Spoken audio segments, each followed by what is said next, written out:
निलगुंड इयत्ता चौथी. पुराचं पाणी आमच्या 80 वर्षात कधी आलं नव्हतं. ते आमच्या घरी घुसलं.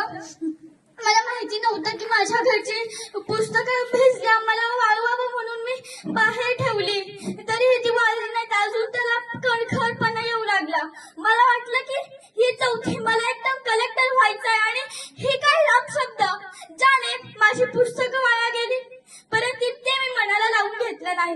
माझी पुस्तकं सगळी भिजली, वह्या भिजल्या. मला वाटलं माझी वह्या भिजल्या, जरी पुस्तकं भिजली तर ही मोडायचं नाही का ना.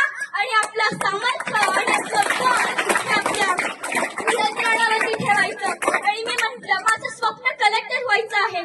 आणि कितीही अडचणी आणि कितीही त्रास मला भोगावा लागला, तरी या त्रासातून, या एवढ्या सगळ्या त्रासातून मी स्वतःचा मार्ग काढेन आणि मी यशाच्या शिखरापर्यंत जाईन. त्या यशाच्या शिखरापर्यंत जायला मला